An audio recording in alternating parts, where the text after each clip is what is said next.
Only 7 days remained until the wedding, and Kevin took the opportunity while I was asleep to shave off all my long hair. That same night, Bella arrived to apologize, her seductive curls cascading down her shoulders. "I'm so sorry, Caroline," she murmured, her voice full of regret. "I was joking with Kevin, saying I wanted to shave my head and become a nun. I never thought he would take it so seriously. To make me happy, he shaved his own head and then yours." Kevin, likely expecting me to react angrily, quickly positioned himself to shield Bella from my frustration. "It was my idea to shave our heads, not Bella's," he said quickly. "Do not blame her. Your hair will grow back, and we can always wear wigs for the wedding." He added this as if it would somehow make everything better. What he did not realize was that I had already decided not to marry him. A month ago, my parents had invited me to move overseas and live with them, and I had recently booked my flight to Germany. After 8 years of love, I had no desire to argue with Kevin before our parting, so I chose to remain silent, quietly observing him. "Caroline, what I meant was, this time I did not think things through," he stammered, his head lowering under the weight of my silence. He reached out to take my hand, but before I could respond, Bella appeared from behind him. She pouted and said, "Caroline, do not blame Kevin. You are about to get married. Let us not create unnecessary problems at such an important time. Besides, did my brother not shave his head too?" I stared silently at her seemingly innocent face, feeling a bitter sense of irony rise within me. My expression must have unsettled Bella, because her face darkened and quickly shifted to a look of grievance. "Caroline, is shaving my head the only thing that will satisfy you?" she asked, her eyes reddening as though I had been the one to start this situation. "Fine," I said, a faint smile forming as I fixed my gaze on Bella's dark, glossy hair. "If you are so eager, go ahead. This entire mess began because of you, after all." Bella did not expect my response. She froze, her breath catching for a moment before panic flickered across her face. Tears brimmed in her eyes as she grabbed a pair of scissors from the table. "If it makes Caroline happy, I will do it," she declared, looking up at Kevin. Kevin's face darkened even more. "It is just hair. If it will make my sister happy, I do not mind," she added, closing her eyes tightly. Her face contorted as if in pain while she lifted the scissors, preparing to cut. Before she could, a strong hand grabbed the scissors and threw them to the floor. Kevin's expression was grim. "Caroline, Bella is still young. Can you not be a little more understanding? I was the one who shaved your hair. This has nothing to do with her. It is just hair. Do you really have to make such a big deal out of it? Why force her to shave hers too?" His brow furrowed deeply.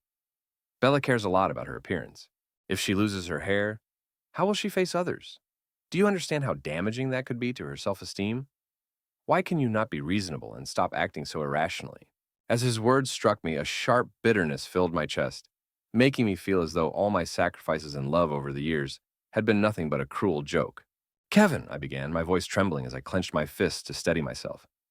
"I am your girlfriend, your fiancée. You need to get that straight." Something in my tone set him off. His anger flared, and with veins bulging in his neck, he snapped, "Caroline, enough with the sarcasm. I only see Bella as a sister. There is nothing between us. Why can you not trust me? Why do you always nitpick and blow things out of proportion?" Grabbing Bella's hand, Kevin turned to leave. Before walking out, he looked back at me with a piercing gaze.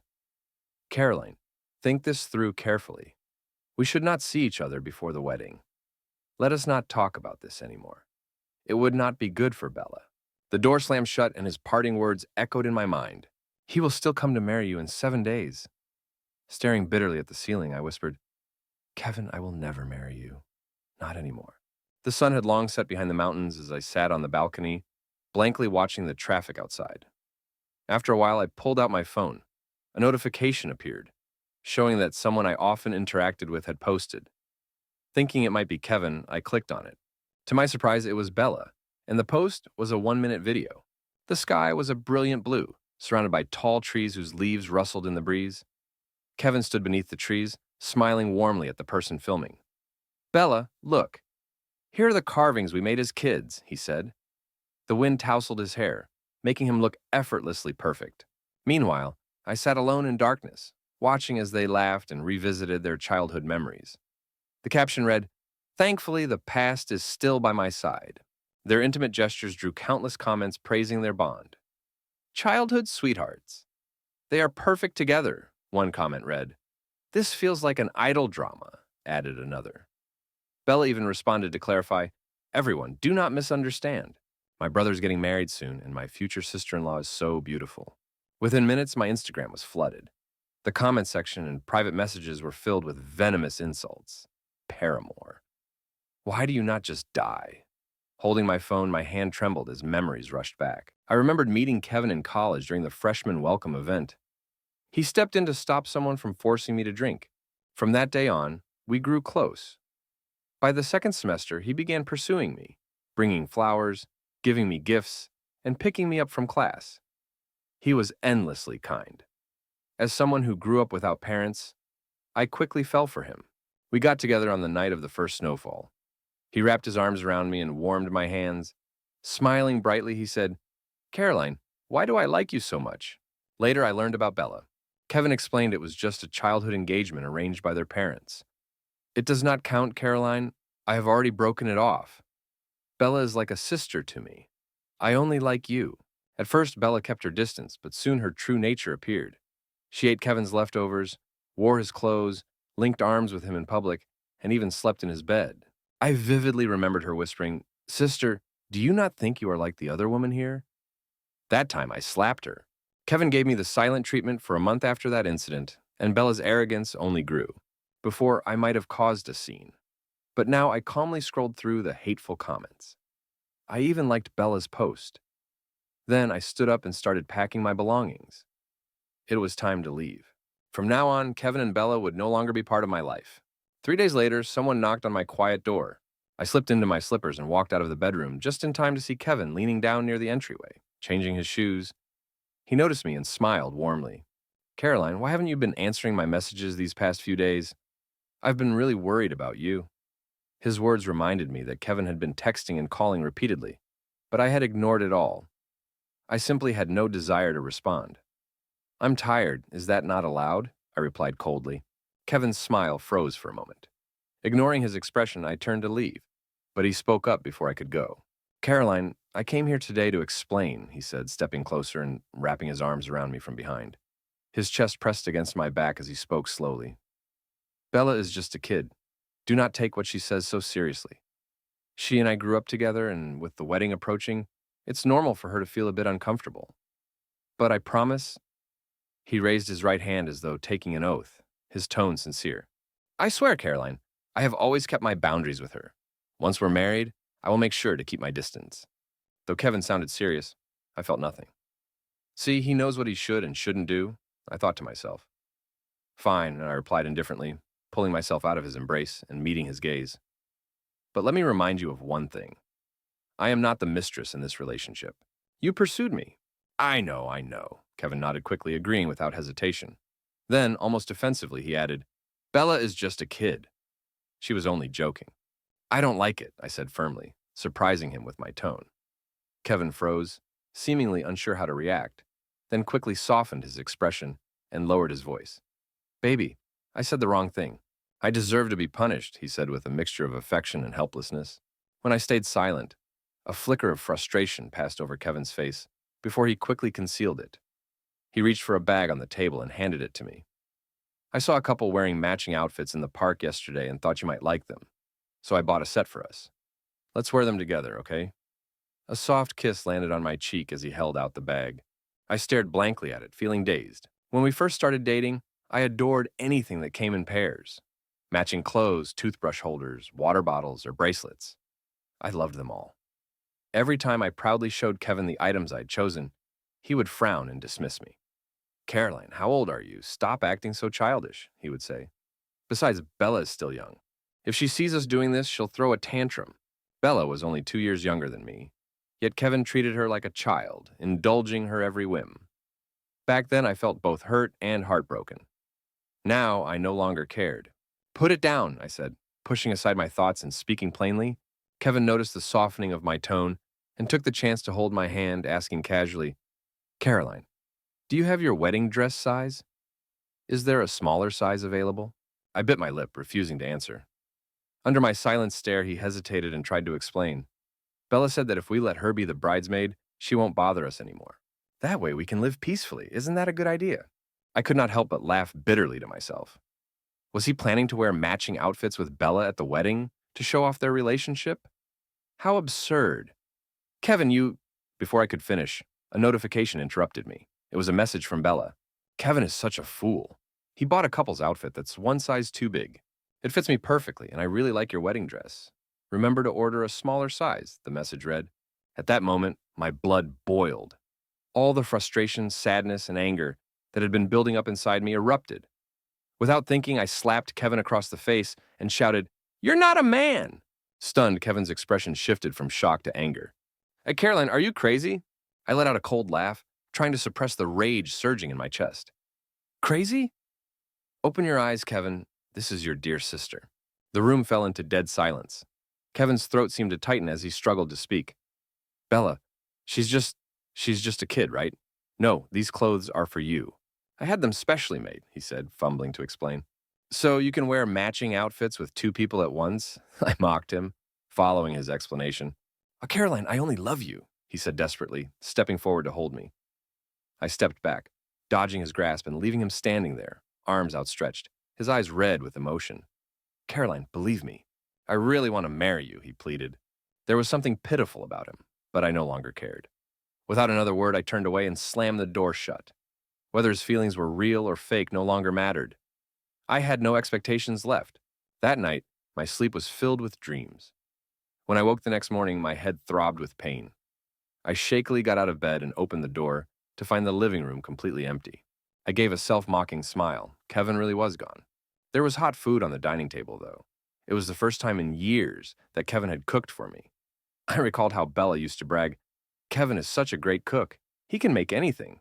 I bet he cooks for you all the time, too. Back then, her words always upset me. I would pester Kevin to cook, but he always found excuses to avoid it. Now that he had finally done it, I felt no happiness, only nausea. Without hesitation, I threw the food in the trash. Then, I began canceling everything for the wedding. The dress, the hotel reservation, I had handled it all myself because Kevin always said he trusted me. Looking back, it was not trust. He simply did not care. Once everything was canceled, I started discarding furniture, wedding favors, and decorations. If I was leaving, I would leave without a trace. As I tidied up, someone arrived. It was Kevin's mother. She was meticulous and domineering, and she had always looked down on me. The moment she entered, she started yelling. Caroline, didn't your mother teach you any manners? She said mockingly, knowing I was an orphan. I clenched my fists but stayed silent. Why are you staring at me like that? You haven't even married Kevin yet, and you're already hitting him. If you were even half as good as Bella, I wouldn't have to deal with this. And now you won't let Bella be the maid of honor. How jealous can you be? I had enough. If you like Bella so much, why don't you let her marry your son? I shot back. Furious, she lunged at me, but I grabbed her arm and pushed her onto the sofa. You know I don't have parents, so no. I wasn't taught manners, I said coldly. Frightened by my glare, she stood and left, muttering, You'll regret this. You'll never marry into our family. That evening, Kevin came home earlier than usual. He looked around the empty house, his expression fading as he noticed the changes. It's fine, Caroline. We're getting married soon, right? It's better to clear things out before moving into the new house, he said with forced cheer. He rambled on about many things but avoided mentioning his mother. I knew she had already complained to him. Over the years, she constantly caused trouble, and whenever we argued, she would tell Kevin immediately. Because of her, Kevin and I fought often. It's late, Caroline. You should rest, he said softly. We'll discuss the bridesmaid later. Kevin's hesitation betrayed his thoughts. He still wanted Bella to be the maid of honor. Exhausted, I dragged myself to the bedroom. Not long after, I heard the front door open and close. Kevin had left. Let him go, I thought. This was all going to end soon anyway. That night, I lay awake, waiting for it to all be over. I slept deeply and dreamlessly through the night. The next morning, after brushing my teeth and eating breakfast, my phone buzzed repeatedly with notifications. I picked it up, opened Instagram, and could not help but laugh when I saw the headline of the top trending topic.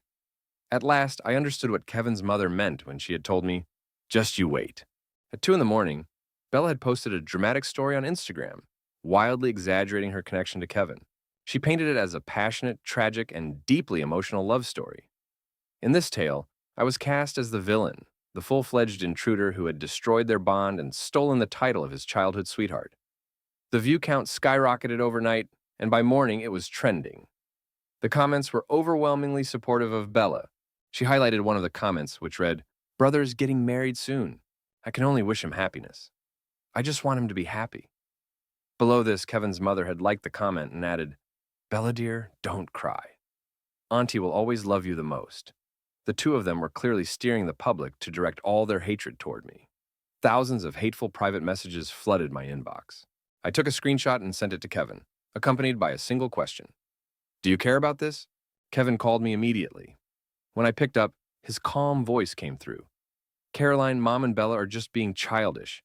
They didn't mean anything by it. Don't take it seriously. If I try to intervene, it'll only make things worse. It's best to let it go," he said gently. "We're getting married in 2 days, and all the gossip will die down on its own. Let's just wait quietly, okay?" I tightened my grip on the phone, my jaw clenched, and the light in my eyes dimmed.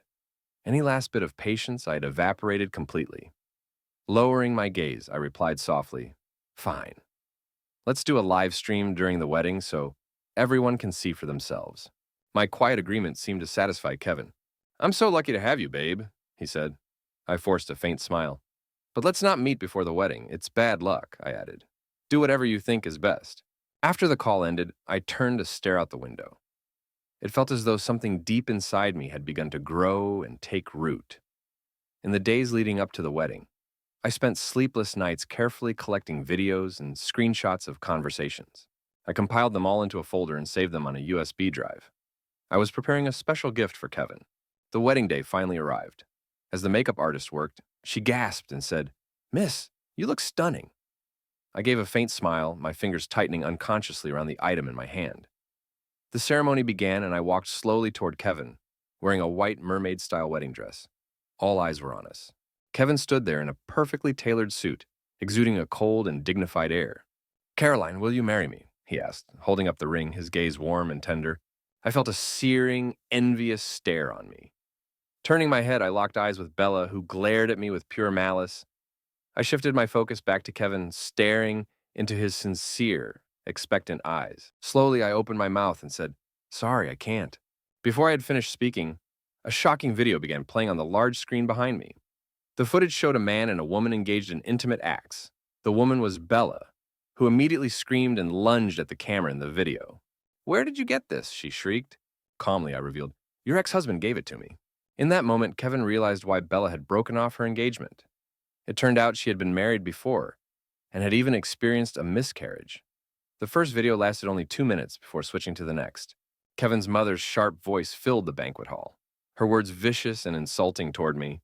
Guests began whispering among themselves. "Caroline, what are you doing?" Kevin yelled angrily. I did not respond. Instead, I removed my crown and wig, revealing my shaved head. Gasps of shock echoed throughout the room. The videos continued to play, exposing Kevin's harsh words, Bella's calculated provocations, and countless instances of the unfair treatment I had endured. Picture after picture and clip after clip painted a damning picture. Some guests began to speak up for me, their pointed remarks cutting into Kevin and Bella like daggers. The atmosphere became chaotic. Kevin rushed to cut the power, his face flushed with anger. Amid the commotion, I heard his furious shouting, but I no longer cared. Dragging my long wedding gown behind me, I strode confidently toward the exit. The sunlight outside was warm and inviting, and a gentle breeze brushed against my cheeks.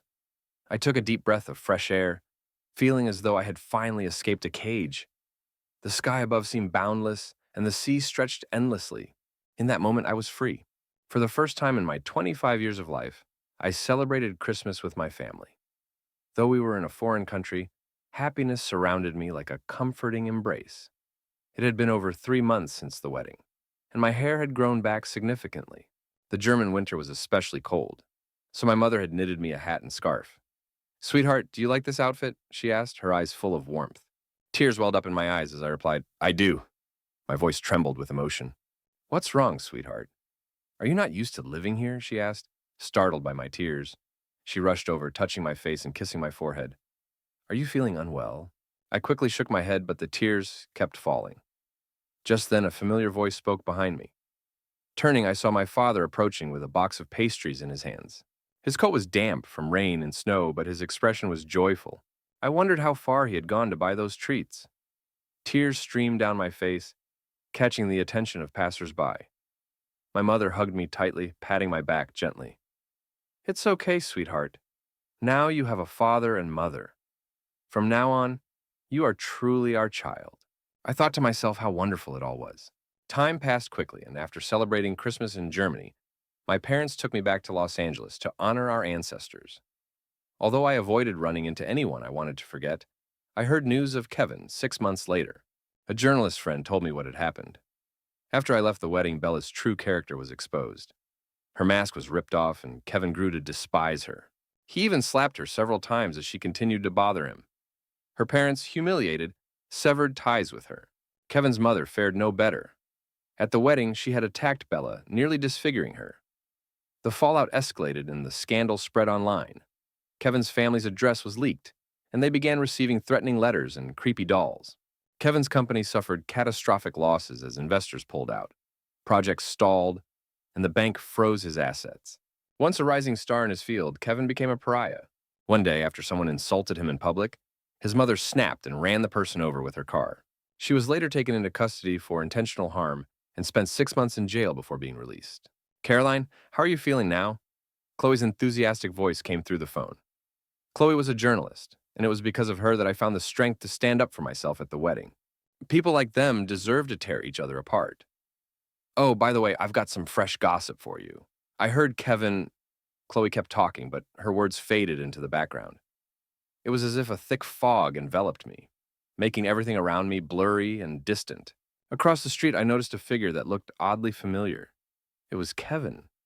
The unexpected sight made my head spin. I quickly lowered my gaze and tried to walk past him unnoticed, but he called out to me. "Furniture sale! Spend over 1,000 and get 100 off!" A flyer appeared in front of me. Kevin leaned forward slightly, tilting his head to get a better look at my face. The moment he recognized me, his body trembled, his hands shaking uncontrollably. The man standing before me was a shadow of his former self. His once confident demeanor had been replaced with a grim expression. His voice, thick with emotion, was hoarse as he choked out, "Caroline, it's been so long." His face had darkened, his hair now streaked with gray. Even his wrinkled, unkempt clothes betrayed how far he had fallen. He was nothing like the proud, self-assured man I used to know. "I didn't think I'd see you again," he said, his eyes slightly red and brimming with the joy of reunion. "I've been wanting to go abroad to find you, to apologize. Before Kevin could finish, a voice interrupted him. "Come on, it's getting late. We need to head home." A sleek, expensive car pulled up by the curb. My mother's concerned voice came from inside. The butler stepped out, opened the door for me, and bowed politely. "Nah, miss, please get in." I glanced briefly at Kevin, then replied flatly, "There's no need for an apology. One that comes too late is meaningless." Without waiting for a response, I got into the car and left, not sparing him another look.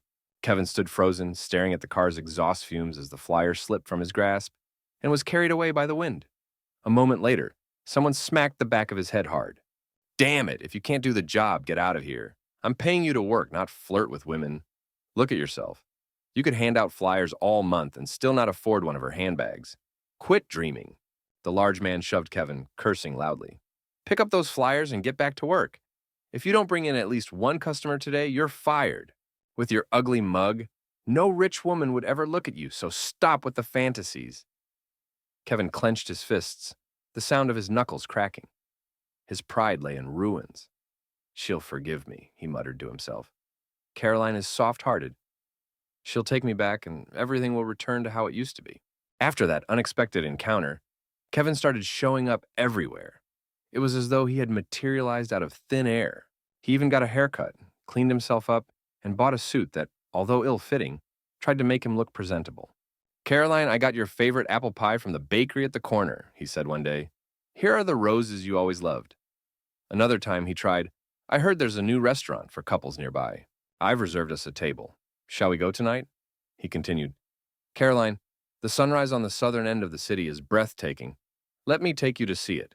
For an entire week, Kevin appeared every chance he got.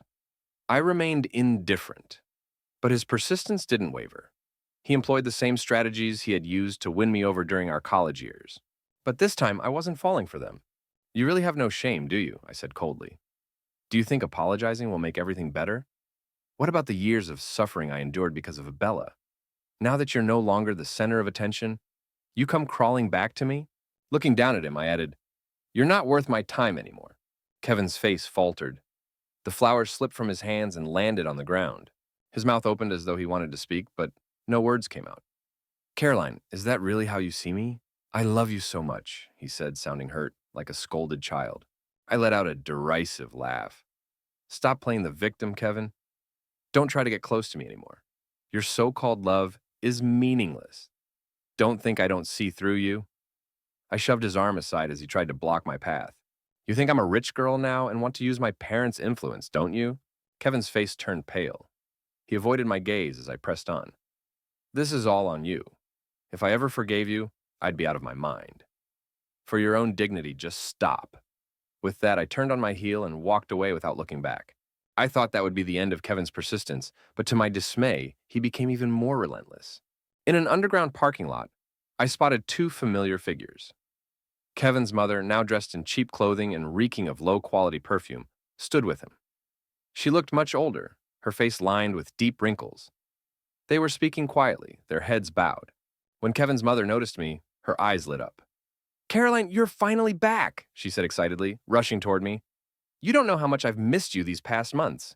As for everything that happened before, I was a victim too. Bella tricked me." She reached for my hand, but I pulled it away.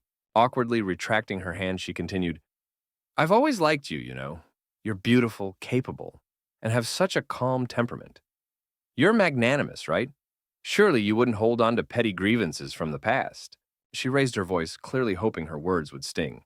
I smiled faintly and replied, "So, if I don't forgive you, I'm petty?" "No, no, that's not what I meant," she stammered. "Then let's leave it at that," I said, walking past them. Behind me, I heard a loud crash, followed by hysterical crying. "Caroline, I'm sorry. It's all my fault, but Kevin truly loves you," she wailed. "You can't blame Kevin. When you were an orphan, it was him who swore to marry you. Now that you're successful and we're struggling, you've abandoned him." Her voice grew louder, drawing attention from passers-by. A stranger in the crowd shouted, "Isn't this the family that made the bride shave her head?" Within minutes, videos of the scene were online. Public opinion quickly shifted against Kevin and his mother, turning them into targets of mockery and scorn. "Finally," Kevin snapped.